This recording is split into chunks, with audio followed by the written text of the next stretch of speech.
Welcome back, everybody, to our journey into Kamigawa. We have already talked about all of the cards, where I did a deep dive into the sneak peeks, where we reacted to them together, talked about what we thought they do, and some of the cards we did early on, so we didn't know some of the synergy. The cards we did a little bit later on, I went through sort of quickly, just because of how many there were. So what I want to do here is I want to talk about a comprehensive, just let's look at all the cards. So we're going to organize this by color. But I'm not the only one who's excited about Kamigawa Neon Dynasty. We have got my fellow Magic enthusiast Eric here, who is also hyped. I am so stoked for this, guys. I have been watching all the videos that he's been posting, and I got some opinions I'd like to express with y'all.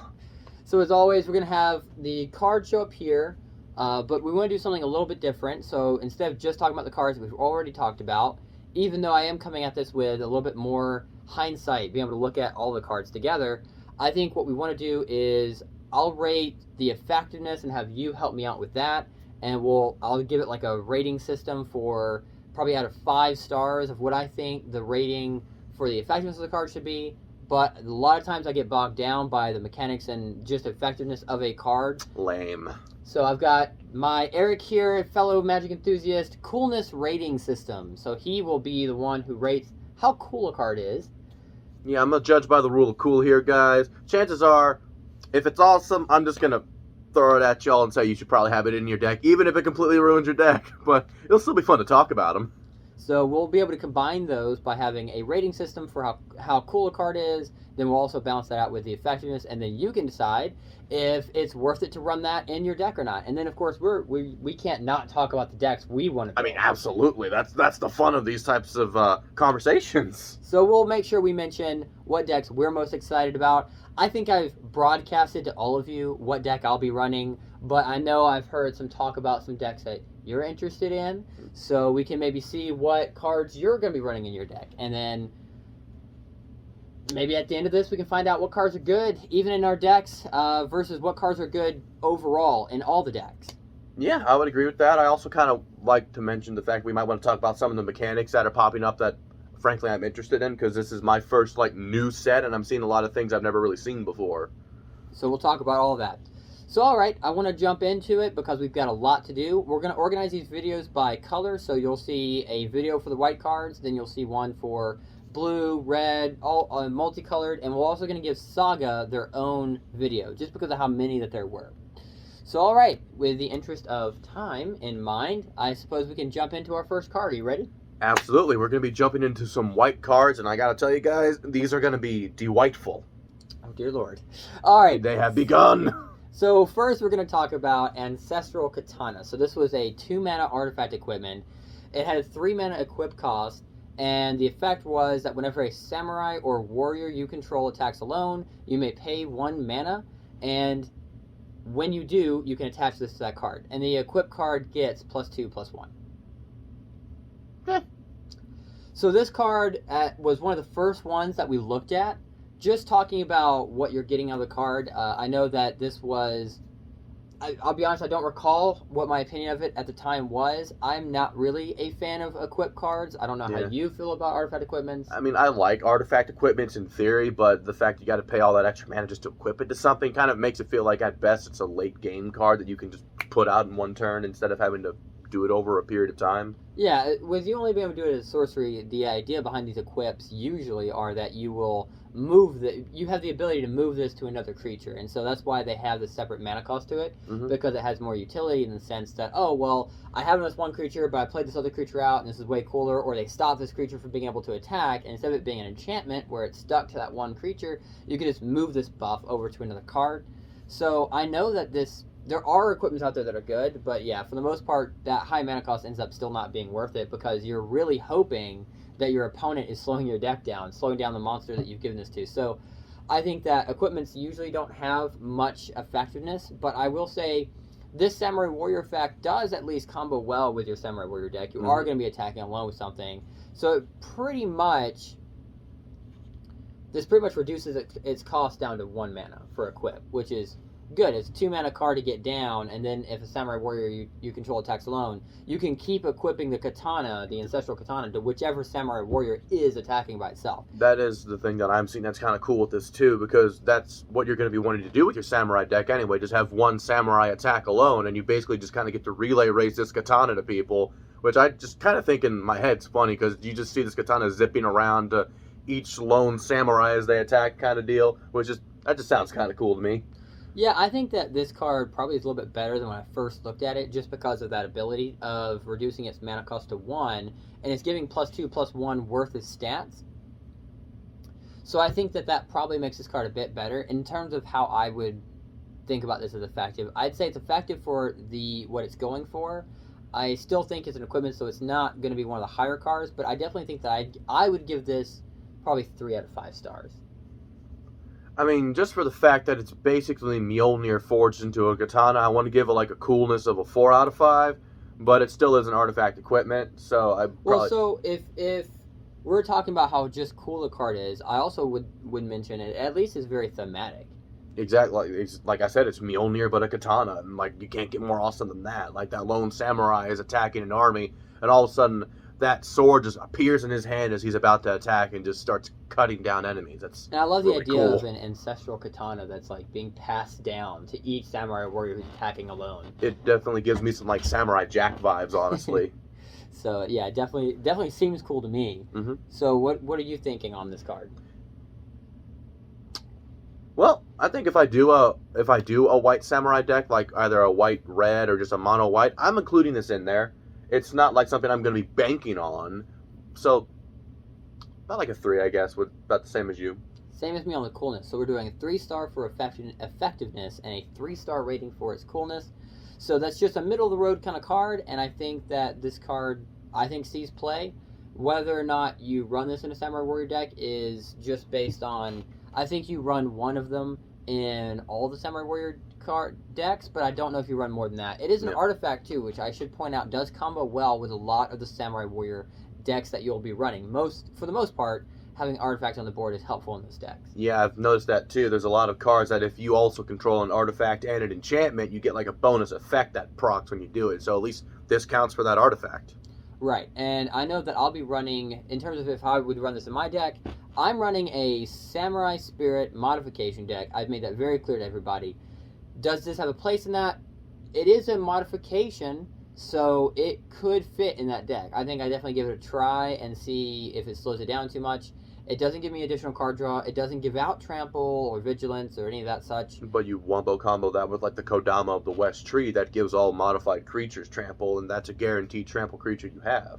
Sure, I don't like to run a card based on one combo, but you're not wrong. That would be a good play for this card. I think that I'm looking for a card that is useful without specifically a combo of one card. Now, this card does combo with all my Samurai Warriors, anyone who attacks alone. And typically there are other effects, which we'll get into, about the Samurai Warriors attacking alone. And if I can get my legendary Kodama, whatever, West Tree, which we're going to talk about more in this video, if I can get this out with it, then it would be a great card. It counts as a modification. There are other cards that combo well with modifying as well, and if I'm running it in a modification deck, I've got a lot of other cards that combo with modifications, so I definitely think I run this card. I don't know how many, maybe 1, I could see 2. So yeah, overall, I'm running it in my deck. That being said, if I have to make cuts, this is on that list. Alright. Yeah, I can see that. I mean, it's just a spare modification you got in your deck. But it's also a cool one. And so, with that, we Speaking move of on cool to our stuff. our next card, which is Ao the Dawn Sky. How would you pronounce that? I would say Owl. Owl the Dawn Sky, maybe. Owl the Dawn Sky. So this is a 5-mana card we had talked about. This is a 5/4, one of the Dragon Spirits. They released one for every color. Dragon Spirit. This is a 5/4 who had flying and vigilance. Oh, that's delicious. And so when this dies, you choose one of 2 effects. So in this one it was, you look at the top 7 cards of your library and you put any number of non-land permanent cards with a total mana value of 4 or less from among them onto the battlefield, and the rest will go on the bottom of the library in a random order. The other effect was that you can put 2 +1/+1 counters on each permanent you control that's a creature or a vehicle. That just kind of really sounds like it belongs in that white-green samurai deck, modification deck you're talking about, because you either swarm a bunch of samurai out, or you get to put a bunch of +1/+1s on things to increase your modifications. That just sounds really awesome. Yeah, in my deck, this definitely has a place. I think that this card is really good for the white cards. Again, I don't really remember. I think this is one of the earlier, not one of the first ones, but I think I reviewed this kind of early on. But this card is just a fantastic card, I think. For 5 mana, 5/4 to get vigilance and flying, you're already looking pretty good. Mm-hmm. It is a legendary creature, so of course you can only have one of these out at a time. Unless you got a mirror box. Yeah, which of course we'll talk about as well. I don't know how... So just talking about effectiveness of the card, I think this is definitely a very effective card. I think it runs, and when I look at effectiveness, how many decks can it run in? It doesn't synergize specifically with anything, but I think it's good in everything I've seen. So long if you run white in your deck, I think even if you're not running spirits, I think you run this card. I think this is an include. Yeah, I could see that. Like it's a good card. Like it doesn't really fit a theme for any deck that I would have, like specifically dragon spirits. But I'm thinking of doing like a mono white samurai deck and just having that in there in your mono white samurai deck would just kind of be like a cherry on the top of the cake right there. So yeah, I think if I'm going to talk about effectiveness of the card, just giving it a rating, just based on everything we've talked about, I think that effectiveness-wise, I would give this 5 out of 5 stars. And guys, as far as coolness goes, it's a legendary dragon that either buffs all your guys or brings a bunch of guys from your graveyard out. It's a 5 out of 5. Okay. So it's got 5 out of 5 on coolness and effectiveness, so this is a card that we're predicting we're going to see a lot of. So I look forward to seeing it in the Kamigawa Neon Dynasty decks that are getting made. As am I. Alright, and then that'll move us to our next card. So this is a sorcery, banishing slash. So this is one of the, I think, middle cards that they sneak peeked. It was a 2-mana sorcery that destroys up to 1 target artifact, enchantment, or tapped creature, and then if you control an artifact and an enchantment, it would allow you to create a 2/2 white samurai creature token with vigilance. Nice little wombo combo there, potentially with the Ancestral Katana we just looked at. Yeah, and definitely would combo well with a lot of different samurai. Remember, a samurai who attacks alone, just period, ends up usually proccing your other samurai cards. It's got full devotion to white, so both mana have to be white. And I think for that reason, it doesn't really have a place in my modification deck. It's too slow for one, and the reason why I say it's too slow is because when you're destroying an artifact or enchantment, you need it to be like ideally. It should be an instant, exactly. And I also think that it should be 1 colorless mana, 1 white mana if you're going to run that. Something like Revoke Existence, maybe? Right, which was the exile target artifact or enchantment. So I think this ends up being slow. The added benefits you've got is, 1, it can destroy a tapped creature, which I think white-blue would do a lot of. And it also allows you to create, so long as you have an artifact enchantment, which would kind of imply you're running an artifact deck as well as the enchantment sagas, which makes me think the vehicle deck. And if you are running a vehicle deck, then you're probably getting a 2/2 samurai with vigilance. But again, that's why I was saying it doesn't probably fit in my modification deck. It ends up being too slow, heavy devotion to white, when I think I'm going to be doing, it'll be a green-white deck, but I think it ends up being that if I have to keep 2 white mana out, I'd want some more value for the card that I'm getting. I can understand that, and that's totally acceptable. I could definitely see this in a mono white deck just because it fits the theme of like a samurai that just, he slashes his katana and all of a sudden like this thing is just, it's gone. Like it's just, the will of the commies has just banished it essentially. And also I think it kind of works in like a blue-white vehicle deck, which is something I'm thinking of doing. I know they're doing a blue-white commander vehicle deck, so something like this in there where you're guaranteed to have a bunch of artifacts would be great. So what are you thinking about, you said you were running a mono samurai deck, potentially. Do you think this is one of those cards that you'd be excited to run in that deck? I could see it. Like, I'm not running a lot of this in that deck, but I could see, like, having 1, maybe 2 in my deck. Okay. Well, then, talking about the effectiveness of the card, it certainly does what they were wanting it to do. I think with it being a sorcery, that definitely lowers its effectiveness to me. So I think overall, though, I do see it getting a lot of play in this set. I just think that overall the effectiveness of the card is probably the same as the katana. So I would probably rate this at about 3 out of 5 stars for effectiveness. As far as coolness goes, like, it's cool, but it's not Ancestral Katana cool, so I'm going to give it a 2 out of, like, coolness factor. All right. So we've got a 2 out of 5 stars for the coolness, and then we're doing a 3 out of 5 stars for the effectiveness. So definitely see some play, and it's not one of those cards you're super excited about in terms of flavor. Not really. Like, it's got some cool stuff to it, but like we literally just looked at Owl the Dawn Sky. Like how It's a bit anticlimactic after that, don't you think? Sure. All right, so then that moves us to the next card, which is Blade Blizzard Kaitsune? Kitsune? Fox person. So it is a Fox Ninja for 3 mana. Ooh. It's a 2/2. It has ninjutsu 4 mana, and then it double strikes. Oh. So the ninjutsu actually ended up being more expensive than the actual just mana cost of the card. Yeah. Since you're using the ninjutsu to guarantee damage to your opponent. Mm-hmm. So it's a 4 mana. You're dealing 4 damage to your opponent, or it's a 3 mana for a 2/2 double strike card. And I've noticed that a lot with the ninjutsu cards that I've been seeing. If they're cheaper than the actual summoning cost, they got a cool little thing that they're doing. But if it's more expensive than its summoning cost, it's really worth just ninjutsuing in, because you get a lot more bang for your buck. And I like this card. It's just I see a really hard time running this in a ninja deck, because a ninja deck in my mind is not going to have white in it whatsoever. Yeah, I think that after I've seen as much as I have, the better ninja deck I think to run is probably blue and black. I think that this is a cool ninja, and I think they're trying to incentivize a white-blue or a white-black ninja deck. White and black goes together a lot, so I definitely think that they're trying to do a white and black ninja deck. And whether you run this or not in that deck, I'm not sure. I like double strike on any card. A 3 mana 2/2 double strike is probably a stat line you'd expect to see. But a 4 mana dealing 4 damage to your opponent, and then you just have a double strike creature out at the end of that, probably isn't worth it. I think that this is one of the few ninjas I've seen that you don't want to ninjutsu out. I don't think that extra 2 damage is worth having paid the extra mana on your turn. I'm not so sure it is either, because the only situation I could see I'd use this card is in my mono white samurai deck, where it's like I just have one lone samurai attack you, and then surprise, you didn't defend him. He was actually a fox ninja the entire time. And that being said, I mean, for 4 mana, I'm sure I'd probably have something in my hand that would be a bit more effective than that. While it would look kind of cool, it just, why not just keep that samurai out and just proc a whole bunch of lone warrior abilities? So I think in terms of effectiveness for this card, I think I'm going to put this at, believe it or not, I think this is going to be a 1 out of 5. I don't think it synergizes very well with the ninjas that we're looking at. And I also think that a ninja to be white is probably the wrong color for its devotion. Yeah, I'd kind of have to agree with that one. And look, so if I was just rating this based off just the sheer coolness of it, like a fox ninja with double strike, that sounds awesome. That'd be like a 4. But since I don't even want to ninjutsu this card out, because it's not going to look awesome. It's be like, haha, I poked you twice, but it really didn't do too much. Well, you're just doing the coolness art, I believe, right? True, but it also... I'll worry about I'll do effectiveness of the card, and I don't want it to affect its coolness.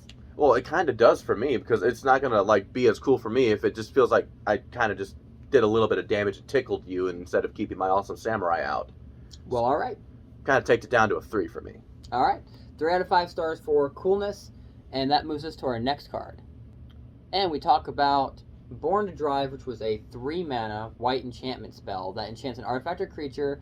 As long as the enchanted permanent is a creature, it gets +1/+1 for each creature and or vehicle that you control.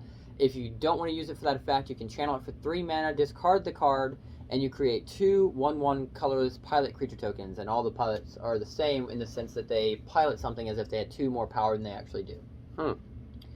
So I definitely think that this is incentivized to go in a vehicle deck, and you can enchant it to a vehicle before it turns into a creature. So it gets +1/+1 each time it turns into a creature, so every time it's crewed. So I definitely think that it has a place in there. It counts as a modification, and because it's an enchantment aura, and it also counts as giving the enchantment artifact combo card that we talked about so far. So it definitely seems to have decent synergy. As for if you run this card, I definitely think if you're running things that combo with having an artifact and enchantment, and if you're running things that care about modification with your vehicle deck, I think that this is an auto include in that deck. Yeah, I'm feeling the same way. As for if I think it's going to see a lot of play, tough to say, but since I have to make a prediction, that's what I'm here for.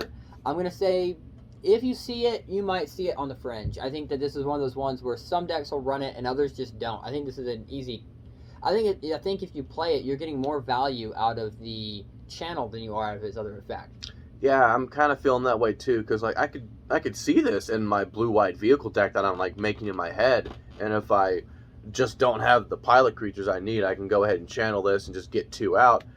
But if I have the pilots I need, I can just go ahead and equip this to a vehicle, and every time I crew this vehicle, it just gets a little bit better. That just sounds really cool. Yeah, I think with effectiveness, I don't think it's a terrible card.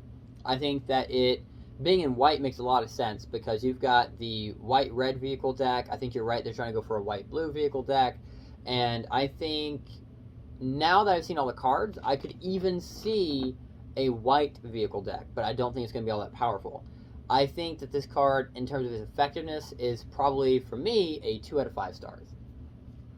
And as far as coolness for me, I'm kind of thinking like about a 3, because in my head it's just kind of like you got all these like little guys pit crewing on these vehicles to go ahead and like tinker it up as it gets a bit better, or all of a sudden you just bring in like 2 little pilots at the last minute just to go ahead and pilot your big Gundam mech or something like that. So like a 3 would be where I'd put it.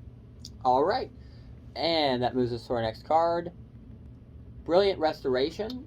This was a 7-mana spell with heavy devotion to white that allows you to return all artifacts and enchantment cards from your graveyard to the battlefield. It should be noted it is a sorcery, so it must be done on your turn.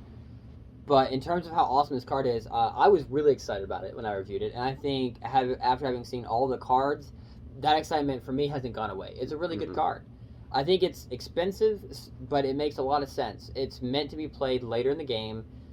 If you've lost board control, or if you've, say you're running an artifact deck, I think this works really well with it if you're running a vehicle artifact deck, because it just pulls them all back out. Exactly. I love this card. Like, I think it's worth the heavy devotion, because bring them all back. Like, this is going in my mono white samurai deck for sure, because if my samurais die in honorable battle and it looks like the tide has been turned against me, all of a sudden just divine judgment comes in and brings them all back. That's just amazing. Well, I should make sure you are aware that it is on not bringing back creatures unless they count as enchantments. So it's only artifacts and enchantments that are getting brought back by this card. So your creatures aren't coming back unless they are an enchantment creature. Well, and there are a few enchantment samurais that I would be putting in this deck. I know there's one like a Moth Rider or something like that would be useful, but alright, I suppose that's fair.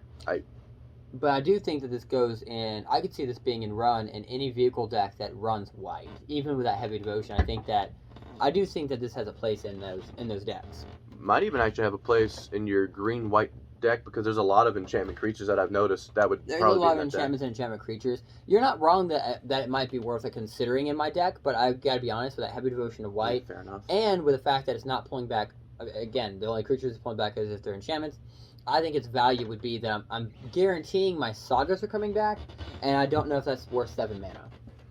So it really depends on how good the cards are that are gone. Yeah, it's fair.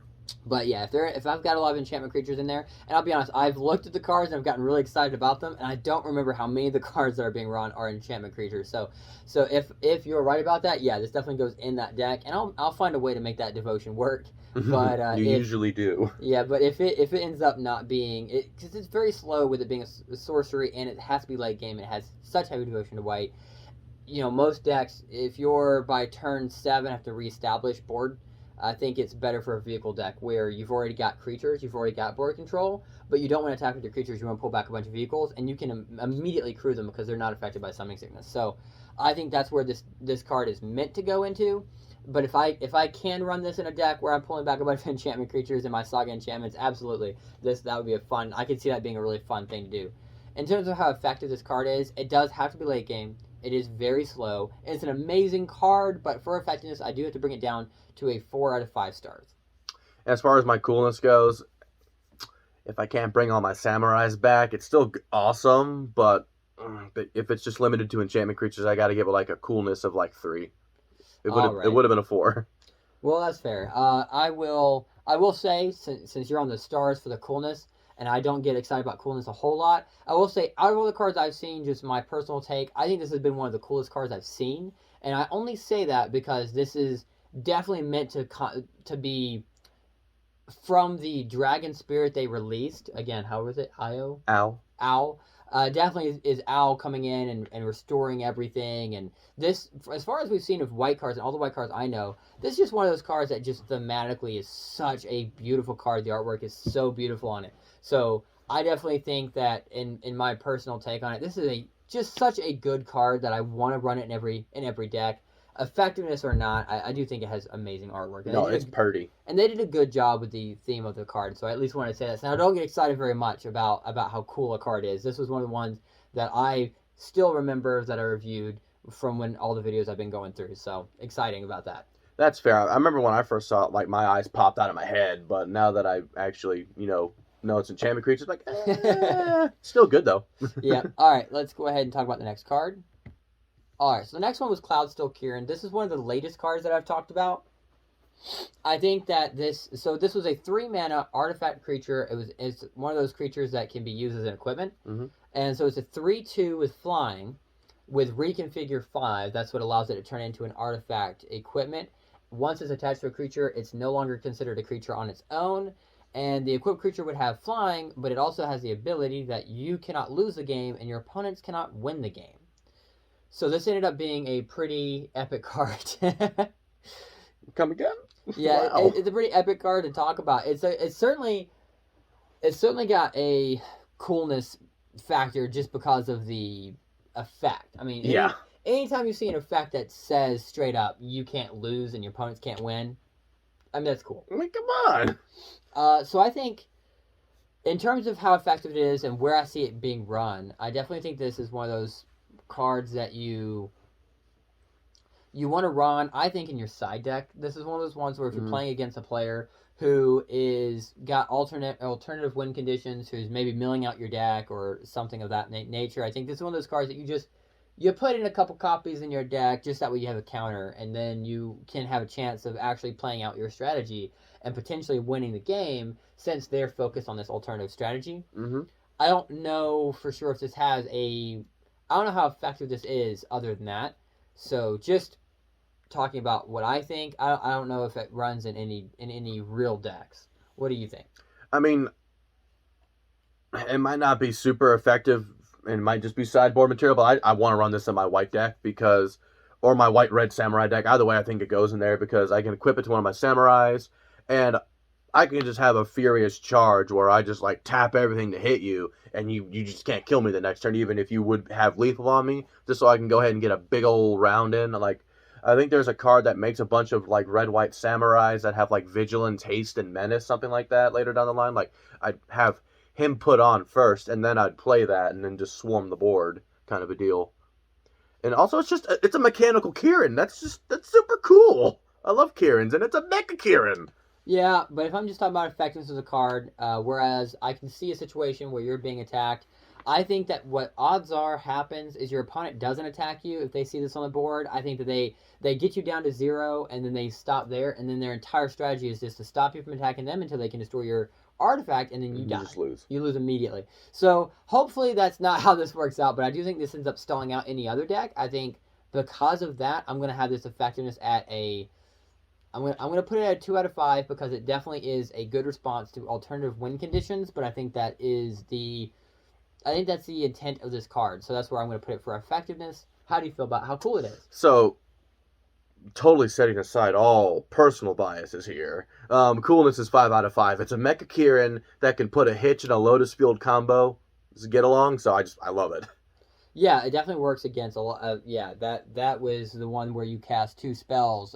Second approach to the second sun. Approach to the second sun, you just win the game. And you win the game. It's the second time you play it. So yeah, this will stop that as well. So yeah, it's a pretty cool card. So I agree with you. That's pretty awesome. What do we got next? Our next card is Dragonfly Suit, which is one of the vehicles. This is a 3-mana, 3/2 with flying, and it can be crewed with the power of 1. Huh. So yeah, I think it's a pretty cool card. This is one of those cards that I was happy to see. This was revealed sort of later in the sneak peek sets, and I was just happy to finally see a card support for vehicle coming from white. Yeah. Because of course we saw a lot of support in the red, which made me think, well, white and red will combo well. But when you see white support for the vehicles, then that allows you to mix white with another color that otherwise didn't have a lot of vehicle support. Yeah. So this could be worked with to where I think that they were trying to go for maybe a white-black vehicle deck. White-blue vehicle deck is now more of a card, more of an option. Something you can run. And also with cards like this, and we're going to see some more, I think that the vehicle deck for just white may be viable. Yeah, I kind of agree with you on that one because I really just love this card just because it gives a creature flying. And I've noticed in the white stuff, there's not been a lot of creatures that have flying. Like, you got, like, your dragons and all that, and you have a couple enchantment sagas that, like, give a creature flying, but for the most part, the white in this set's pretty landlocked, so I like this for that alone.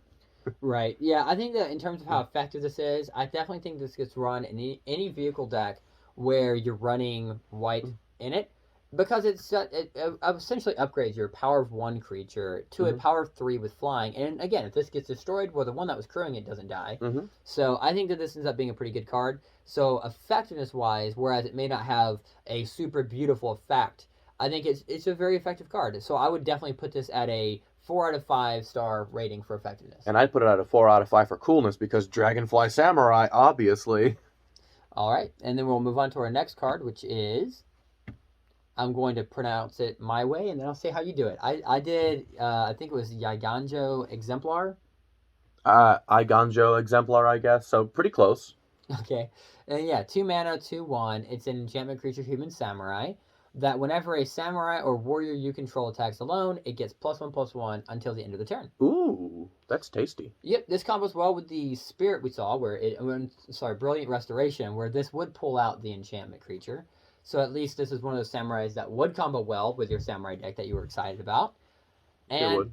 Yeah, and you're getting less stats than you'd expect for 2 mana. For 2 mana, I think that you expect to have a 2/2 with a cool effect, or a 3/3 with no effect, but you wouldn't really run that. So in terms of the mana value, you're getting a little bit less than you'd expect, and I guess the trade-off is that you're giving other creatures +1/+1 if they attack alone, so long as they're a samurai warrior, which I think that you're running this only in a samurai deck. Exactly. Like, I'm not attacking with this guy. If I put him in my samurai deck, I'm stacking him out with all my other samurais, and I attack with my 1/1, and I trigger all these cool effects on a 1/1 attacking by himself.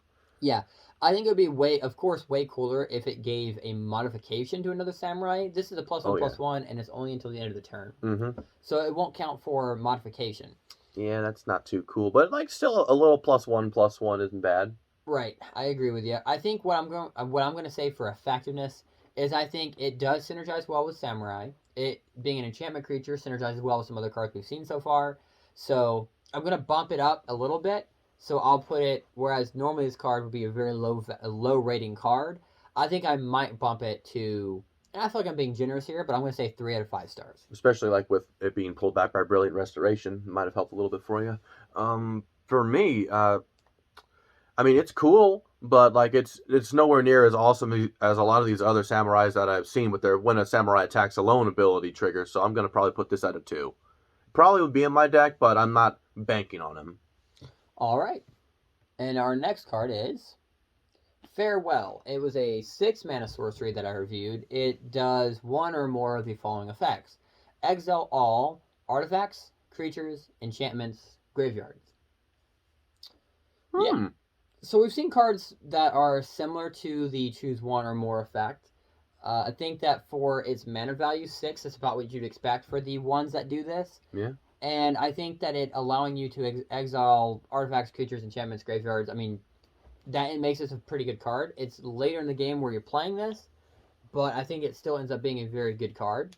And I think in terms of where you run it in a white deck as an answer to any problem that you're having, pretty much. Yeah, exactly. That's kind of how I'm seeing this too. If your opponent has a bunch of artifacts out that are trouncing you, farewell, or just get rid of their graveyard so they can't pull anything back that you've been killing the past game. Like, this is just like, hello, farewell. This is awesome. Yeah, no, this is a very good card. So I think in terms of its effectiveness, with it having 4 colorless and only 2 white that's required, I can see this running well in multicolored decks. I think this is a good answer. Of course, I will point out that if you're exiling all creatures, you're at a point where you've lost board control, because this does affect your stuff as well. So I hate cards that you must play from a losing position. That being said, it's a very effective card. So I'm going to lower my effectiveness rating just because it must be played from a position of loss to be able to come back into the game. So I think I'm going to put this at a 4 out of 5. And as for me, I honestly do like having cards that you have to play at a position of loss, because for me it feels kind of like insurance. And also it's just kind of funny to me to just look at a guy and just go, farewell, auf Wiedersehen, goodbye to all your cool artifacts. So it's get a 5 out of 5 coolness for me. Yeah, and this is also a very good anti-vehicle card. If you're not running any vehicles and you're not running a lot of artifacts, casting this to at least just exile all the vehicles that they have. Oh, yeah. I mean, that's a very simple answer. So I will say, at least for the meta that we're looking at, if you're running vehicle decks, this is the card you look out for, you play around. Oh, yeah, for sure. All right. And then our next card is Go Shintai of Shared Purpose. We've seen these shrines. There's one for every color. So this is a 4-mana legendary enchantment creature shrine.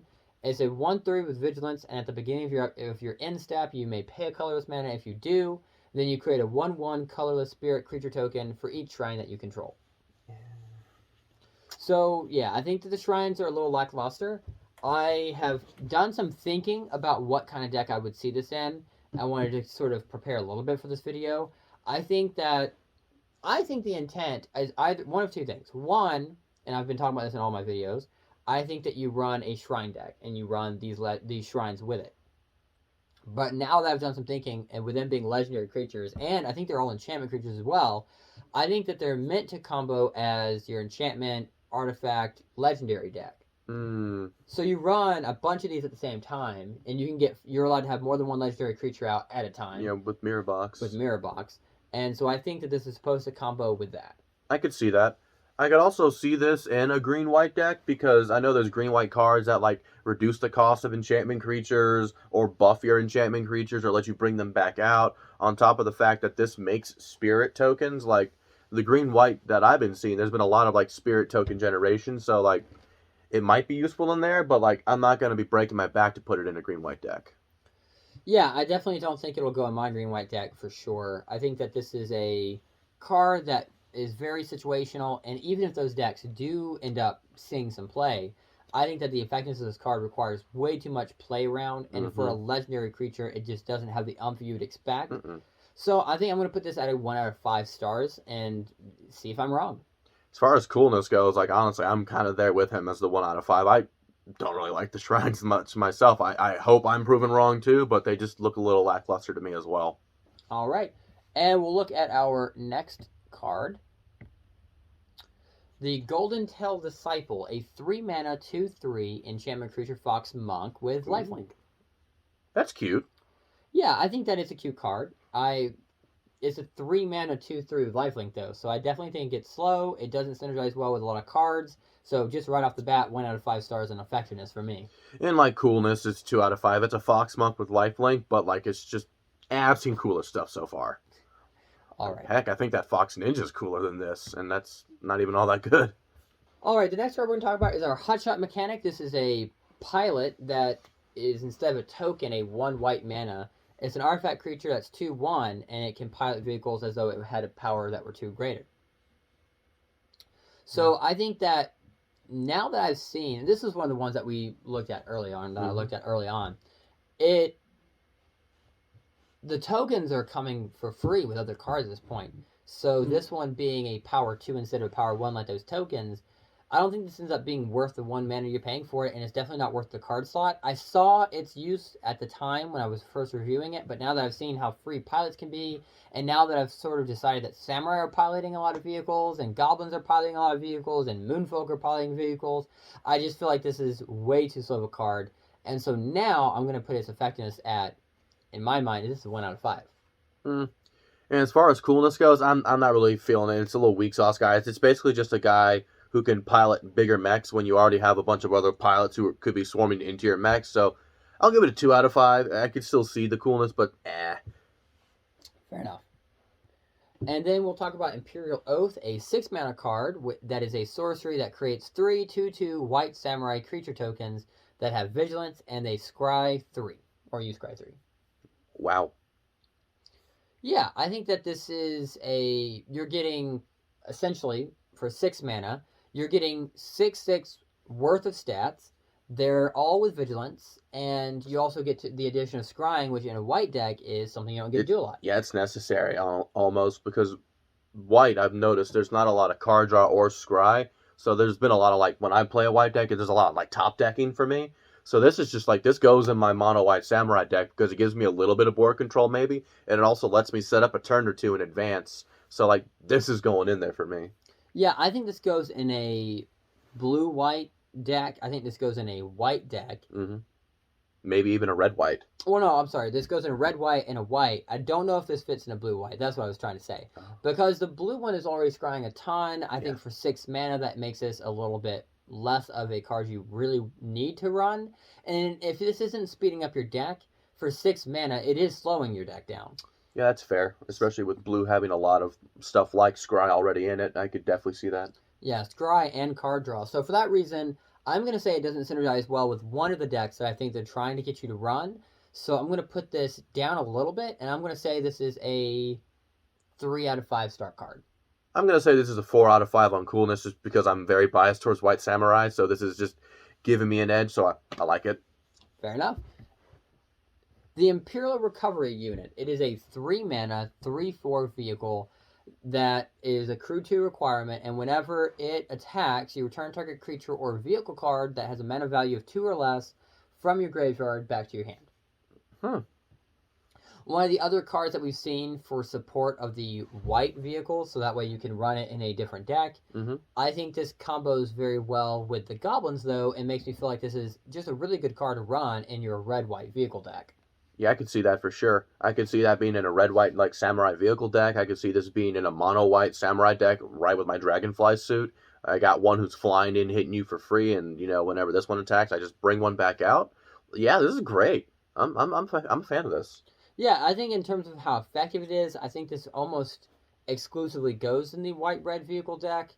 It does crew 2, so you're upgrading a power of 2 to a power of 3, which for most vehicles that we've seen so far isn't as effective as those vehicles. So I'm going to put this at probably, you do run it in a red-white, it's a must, so I'll say 3 out of 5 stars. I'm going to say for coolness, it's going to be a 3 out of 5 for me. Like, it's awesome, but I'm not going to cry if I don't draw it. All right.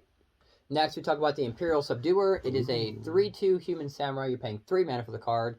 And whenever a samurai or warrior you control attacks alone, you tap target creature that you do not control. Oh, yeah, that's just gravy. I love it. Yeah, I definitely think this goes in a samurai deck. And it combos really well with your samurai tokens and such.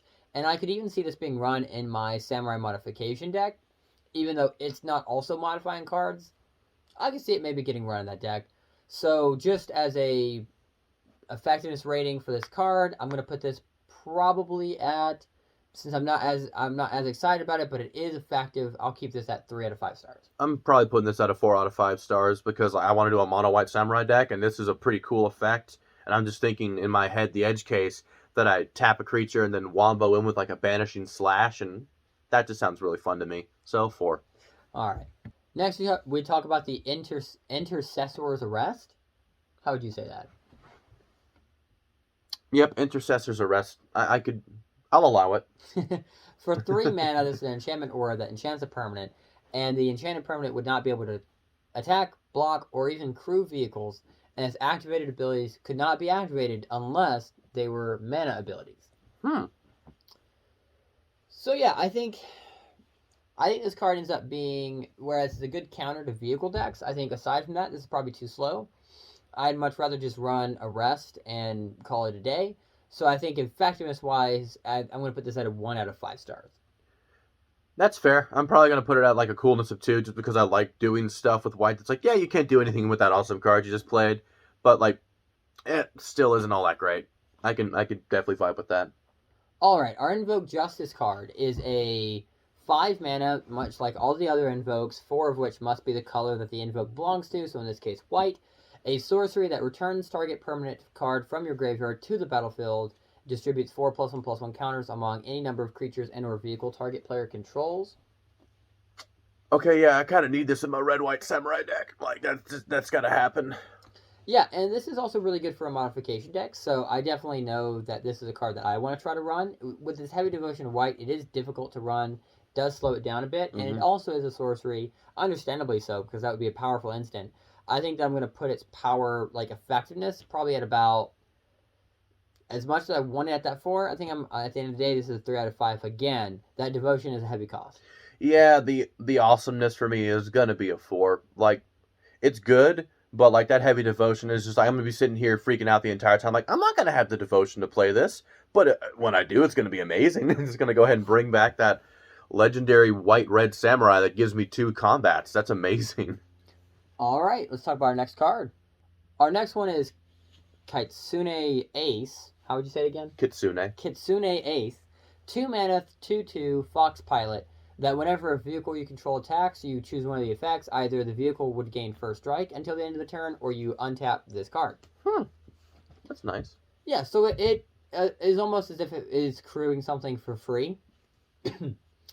And I think that's really cool. For 2 mana, you're getting about the right stat line. But I do think it ends up being too slow.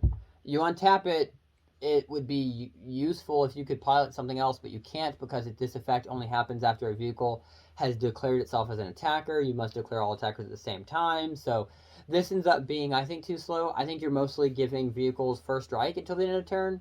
So for me, I put the effectiveness of this card also at 3 out of 5 stars. I'd say for coolness, it's probably going to, I'd say be a 3. It'll be really cool in, like, my mono-white samurai deck, but other than that, like, I wouldn't see myself using this a whole lot. Okay. All right, next we talk about another dragon spirit, which is Coyote, Soul of Kamigawa. How would you say it? Coyote? Coyote. A 4 mana 3/3, another dragon spirit. This one has flash flying. When it enters the battlefield, another target permanent gains indestructible for as long as you control this. And if you tap a mana of every color, then it gets +5/+5 until the end of the turn. So now my Mecha Kieran can be indestructible? Okay, that's awesome. I'm loving it. And it's also Flash. Heck yeah, I love Flash. Yeah, I think for 4 mana, it's a heavy flash to be paying. For you to get all the other colors, that essentially makes this a multicolored card. So I don't know if that ability's going off at all. Giving something else indestructible is good. I think for a legendary card, this isn't very good, but I'm not evaluating these differently because they're legendaries. So I will say for what you're paying and what you're getting, this is a 4 out of 5 stars for me. And this is going to be a 4 out of 5 for me as far as coolness. Like Kyodai is going in my samurai deck. All right, and next we talk about Light the Way. This was a 1 mana instant. You choose one, put a +1/+1 counter on target creature or vehicle, and you untap it, or you return target permanent you control to its owner's hand. Impressive for 1 mana. Yeah, I think this goes in a ninja deck pretty easily. If you can make a white ninja deck. Yeah, because exactly. So I think that this is meant to be able to pull cards back up to your hand so you can ninjutsu them out again. Is what I think it was for. I could see that. I could also see it just as another way to go ahead and throw out some modifications to some of your creatures. It's just like, I agree with you. Like, let me just go ahead and bring back my ninjas just so I can bamf them out again. But, like, I haven't seen a lot of white support for ninjas just yet. I've seen a little bit, but still, I'm not seeing the deck wholly just yet. Yeah, no, I agree with you. I just feel like a 1 mana 1/1 counter is just not worth it. Ends up being too slow, instant or not. So for me, because I think it only goes in a ninja deck, and I agree with you, I haven't seen any support for the ninja decks from white. I think I'm going to put this probably at a 1 out of 5 stars. I could probably put it at a coolness of 2 out of 5. I could see the use in other ways besides the ninja deck. It just screams ninja, but it doesn't really scream ninja. Right. All right. So then we talk about Light Paw's Emperor's Voice. This was the 2/2. When it enters the battlefield, you get to, if you're the one who casts the aura that enters the battlefield while this is on the board, it allows you to search the library for an aura that was a different name than any of the other auras that you had. Put it on it, right? With a mana value that was equal to or less than that card, and then yes, you get to put it onto Light Paws. Ooh, that's a whole lot of nice stuff right there. Yeah, for 2 mana, you're getting the right stat line, and if you put this in the right deck, I see it doing really well. Now, of course, it does go in my deck, but when I evaluate the card on effectiveness, do I think this goes with any white deck? I don't know. I think that it ends up probably not. I think, especially because you're having to pull an aura enchantment specifically. Yeah. So it's going in a modification deck, and that's just about the only use I see for it. I think you're right. Like, I've seen some good enchantment auras in white, but this set hasn't had a whole lot of other ones besides what you would put on a vehicle. So it's cool. Really is. It's just, I would agree with you, it's not something I see in a lot of things. It's a nice way to be able to speed up these enchantment auras. They usually slow down your deck, and I do think this will speed the modification deck up a bit. So it is very effective in what it does. It's a legendary card which already is giving you the right mana value for what you're expecting. So I am going to put this at a 4 out of 5 stars. As far as coolness goes, I am going to go ahead and put this at a 3 out of 5. Just fish out an enchantment and put it on it. That's great. I like it. And then we talk about Lion Sash. This is another equipment creature. It's a 2-mana 1/1. The equipped creature gets +1/+1 for each +1/+1 counter on this card. It reconfigures for 2.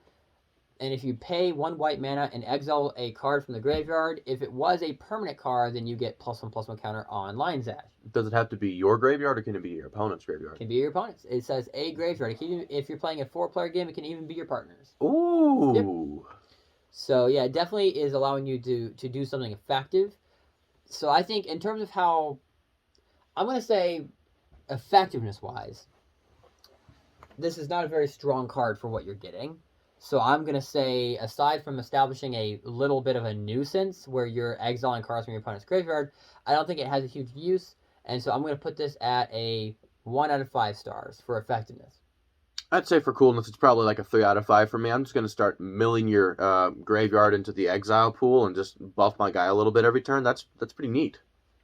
The Lucky Offering, a 1-mana sorcery that destroys target artifact so long as its mana value is 3 or less, and then you would gain 3 life. Yeah, I think that this is probably... I think I agree with when I talked about it. It being a sorcery is very slow. It requiring the mana value be 3 or less means this is an early game card, or you're really just specifically targeting low-cost artifacts. And aside from Mirror Box, there's not a lot I can think of that you really want to target that have that mana value. So I think this ends up being a super slow card and not very effective. So I'm going to put this at 1 out of 5 stars for effectiveness. Yeah, that's going to be a no for me, dog. That's a 1 out of 5 on coolness. If I want to get rid of an artifact, chances are I'm just hitting it with my sword because it's a vehicle. All right. March of Otherworldly Light is a March card that we've seen for every color. We've got one of each. This is a 1 white mana and then X, and of course, as with all the Marches, you exile a card that has the same color as the spell. So you exile a white card from your hand, costs 2 less for each one you do, and then exile target artifact, creature, or enchantment with a mana value of whatever X was or less. So in terms of effectiveness, I don't think that you run this in a lot of different decks, so even with you reducing its cost, I'm going to put this at a 1 out of 5. I'm probably going to put this at like a coolness of 2 out of 5 because honestly, just much like the shrines, I don't think the marches are really doing much for me because they're not really doing much for my deck. Okay. And here's one you were talking about earlier. This is the Moth Rider Patrol. It's a 1/1 with flying for 1 mana, and if you tap 4 mana and tap it, you tap target creature. Okay, this is cool. This is actually not the one I was talking about. There is another one later on down the line, I think, that actually is an enchantment creature. But this is, I like it. Yeah, I think that this is a okay card. I do think it ends up being too slow, whereas it does synergize with samurais and such. I think that bumps it up. But for me, I still don't know if it's worth running even in those decks, so I put it at a 2 out of 5 stars. Yeah, and as far as coolness goes, I'm not like a 2, I guess, because like this is like it's a cheaper version of Gavany Trapper, but it's also more expensive to actually use the ability that Gavany Trapper has. So 2 out of 5. For those who don't know, Gavany Trapper is a, 3 or 2 mana card? You tap 2 mana and you tap him and you can tap target creature. Right, but how much does it cost to get out? He's a 1 also as far as. So he's a 1 mana card just like this, and you tap 2 mana, and I believe, is it any color? Yep, it? 2 colorless, and you tap him. Yeah. Where this has got at least a devotion to white, and it's it's not cash money. Yeah, what you're getting different out of this as that was a 0/2 creature you're talking about. You're still getting the same stat line. It's a 1 out of 1. So instead of 0/2, it's splitting up that toughness into power. And it has flying. And it's giving it flying. So that's where the difference is between the two cards. I think Gavany Trapper is better if you're using it in a deck specifically targeted towards towards being able to tap creatures. But I think if I were evaluating this card, comparing it to that card, I think this is probably a little better than that card. I just feel like for the set and what you're using for, so that's why I've evaluated where it's at. Because Gavany Trapper is it's not a bad card. It just has no power. So it really is only having to go in a deck where you're wanting to either modify it or you're just tapping cards with it, and you're slowing your opponent down. You're right. I really like Gavany Trapper. I know. Well, you use them well in your deck, so I do. And I also want to make sure that people listening understand like what that card is and such, because it's a very niche card because of that. I don't know how many people run it. All right. Next, we talk about Norika Yamazaki, the poet. How would you say it? Yep, Norika Yamazaki. Sounds good to me. So it's a 3 mana 3/2. legendary human samurai. So it has vigilance, and whenever a samurai or warrior you control attacks alone, you may cast target enchantment card from your graveyard this turn. Ooh. Okay, so that's going in my mono white samurai deck for sure. Yeah, I definitely think this goes in my deck as well for the modification deck. So already right off the bat, I can see its use in a lot of different. Any deck that runs a samurai, I think you're going to run this card. You're getting the right stat line for what you're expecting. It's a 3/2 with vigilance. I'd prefer it be for 3 mana. I would say I still think they could have made it 3/3, but the effect is really, really good. And so maybe you're not even attacking with this card, really. Yeah. So I definitely think this has a high effectiveness rating, and I'm even going to put it at a 5 out of 5. Yeah, I'm going to probably put this at a coolness out of 5 out of 5, because, like, if I am going to attack with it, I don't tap, and I get to bring an enchantment from my graveyard back to the field. That's an enchantment creature, or an enchantment saga that's already, procced. That sounds amazing. All right. Also, I just like warrior poets, so hey. Next, we talk about Regents Authority, which is a 1-mana instant that target creature gets +2/+2 until the end of the turn. And if it's an enchantment creature or a legendary creature, it would instead put a +1/+1 counter on it, and then it gets +1/+1 until end of turn. So it modifies it so long as it's an enchantment creature or a legendary creature. Okay. Yeah, I think for its effectiveness, I think that this is pretty low. I think that I'm going to put this... I think I may even put this at a 1 out of 5, even though you're getting about the stat line you'd want to get. It's valuable for what you're paying. I still feel like it's a 1 out of 5 for me. Coolness is probably a 2 out of 5 for me. It's got some coolness, but you have to have some setup to actually get it off, which kind of lowers it for me. Fair enough. Next, we talk about Repel the Vial, a 4-mana instant where you choose either exile a creature with power 4 or greater, or you exile an enchantment. Yeah, it's very good in the exiling a creature power 4 or greater. Enchantment, I feel like Revoke Existence is still better. So I'm going to put effectiveness. I think this is probably still a 1 out of 5 for me. I think probably 2 out of 5 on coolness, just so I can go ahead and exile a big boy when I need to. All right. Then we talk about the Selfless Samurai. This is a 2-mana 2/2 Fox Samurai that whenever a samurai or warrior you control attacks alone, it would gain lifelink until the end of the turn. And it also has the ability that you may sacrifice this and give another creature you control indestructible until the end of the turn. Yeah, it's a very effective samurai. I think that you want to run this in most of, if not all, of your samurai decks. I think it's very effective. Because you're getting the 2-mana 2/2 stat line you'd expect to get. So whereas it's not a legendary creature, and it does have a little bit of a drawback. It's a one-time use on the indestructible. I still think it combos very well with Samurai, and I think I'm going to put this at a 5 out of 5 stars. And I'm putting this as a 5 out of 5 on coolness because Fox Samurai gives my other samurais lifelink, and one time he'll jump on a grenade for another creature. Yeah, that's a 5 out of 5 for me. That's awesome. Alright, then we talk about our 7-Tail Mentor, a 4-mana 2/3 Fox Samurai, that when it enters the battlefield or it dies, you can put a +1/+1 counter on target creature or vehicle that you control. Ooh. Yeah, I mean, of course, it combos well with Samurai. It's not the right stat line for what you'd expect. A 4-mana 2/3, it should probably be a 4-mana, at least 4/4, if not 4/5. And you're trading off +1/+1 when it enters and then when it dies. So that's where the 4/5 is going. It's +2/+2 worth of counters you're distributing. So you're eventually getting the stat line that makes sense, but you're not getting it when you're playing it. So I think it ends up being slow, and even for the Samurai, whereas it does synergize with Samurai, I think it doesn't do so well enough, and I'm going to put this at a 2 out of 5 stars. Yeah, as far as coolness goes, I'm putting it at a 2 out of 5 as well.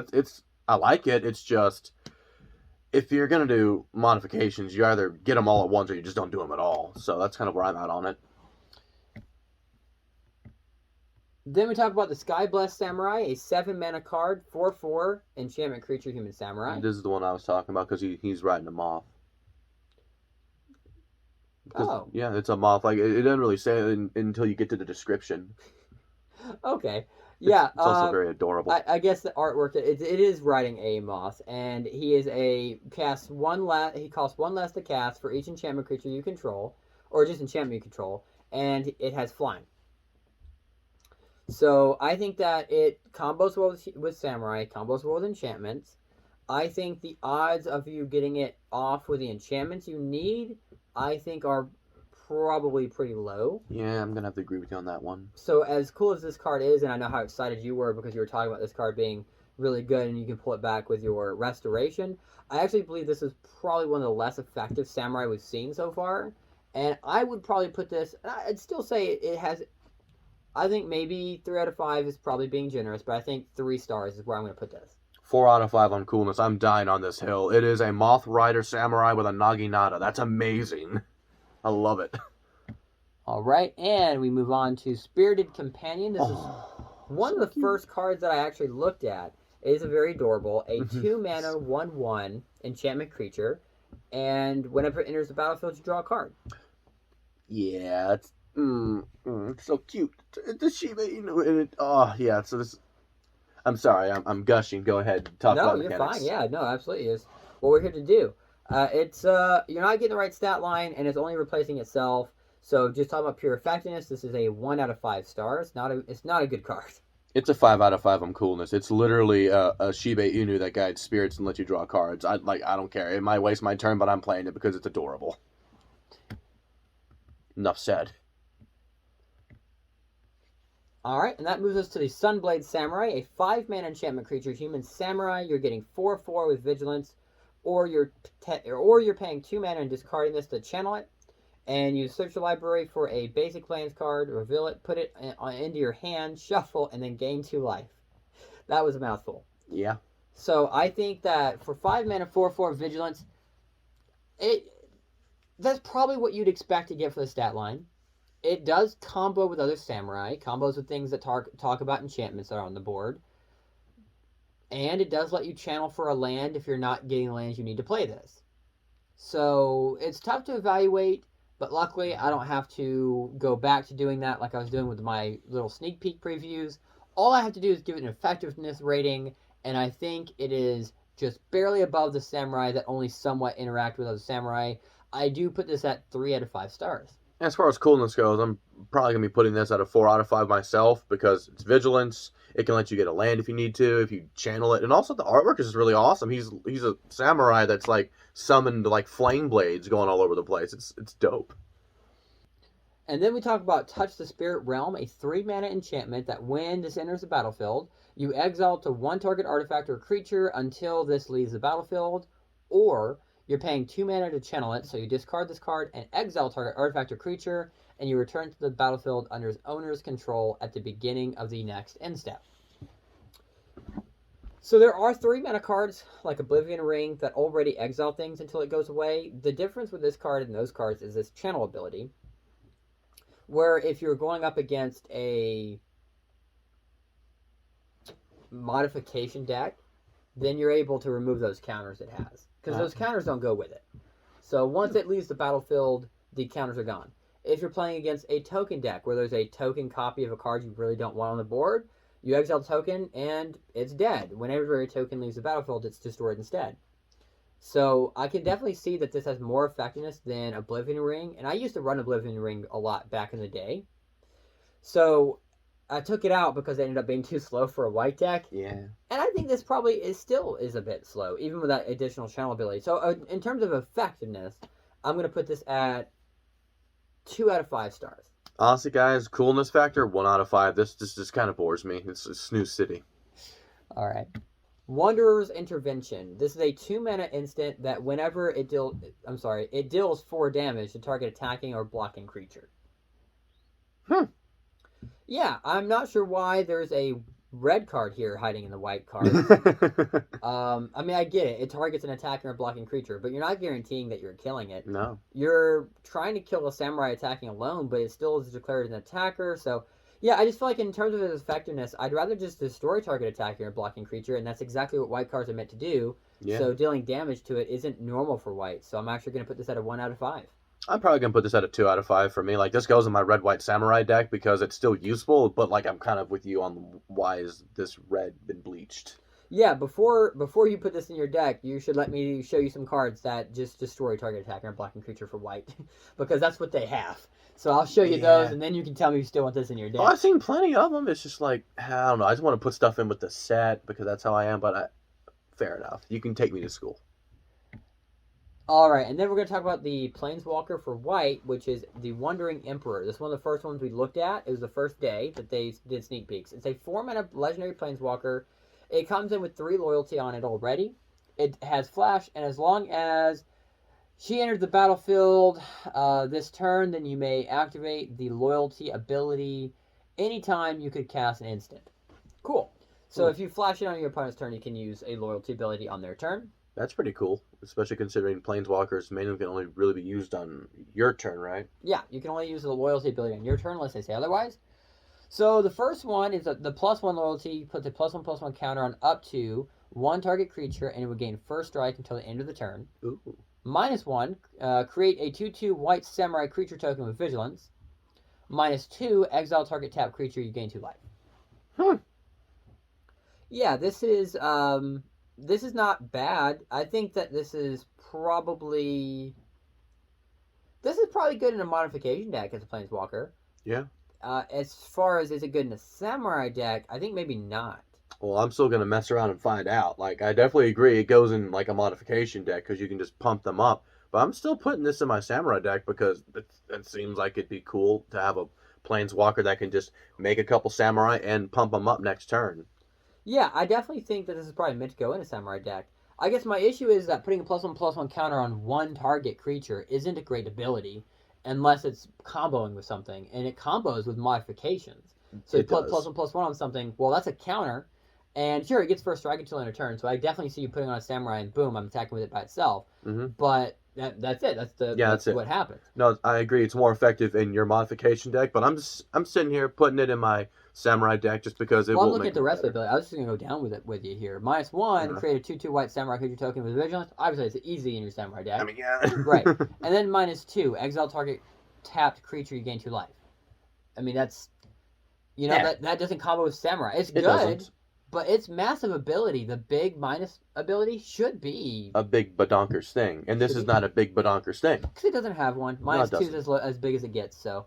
I want to see it in your samurai deck just to see if I can see how good it can be. But you know what? I think, and you're going to disagree with me on it. I think it slows down your deck. You'd rather almost, I feel like, draw samurai. You're probably right. It might slow down my deck, but I'm stubborn, so it's going in anyway. Well, I can't wait to see it in there. I'm going to put the effectiveness of this card as much as I want to rate it high because it's a legendary and it's a Planeswalker. Unfortunately, this is a 3 out of 5 stars for me. I'm thinking as far as coolness goes, this is going to probably get a 3 out of 5 for me because I know the other Planeswalkers in this set. They deserve the 4 and 5s. All right, and that brings us to our last white card. We are looking at When We Were Young. It is a 4-mana instant. Yeah, 4-mana instant. Up to 2 target creatures get +2/+2 until the end of the turn, and if you control an artifact and an enchantment, then they also gain lifelink until the end of the turn. Yeah, I think that's getting 4+4/+4 worth of stats for with 4 mana is good, and you're getting lifelink potentially on those creatures. It's not bad. It's meant to go in a samurai deck, but I think other than that, it's not really effective. So I'm going to put this at a 1 out of 5 stars. 2 out of 5 for coolness for me. It's but like I don't feel like I need it in my deck. Well, all right, everybody, that does it for the white cards. That was a long video. I expect each one of these to probably be this long, so... Yeah. Hopefully we'll be able to get into some more exciting cards because overall I think we had a lot of low cards for this one. Yeah, it was kind of meh. But it started off pretty strong, so I think we had some pretty good ones. So yeah, look at the next video we do. Drop some comments down below. Talk about what cards that you agree with me on, what cards you agree with him on, cards you disagree with us both on, or things that you're just really excited about and can't wait for, and maybe some deck ideas. That being said, like, subscribe to our channel, and we will see you next time.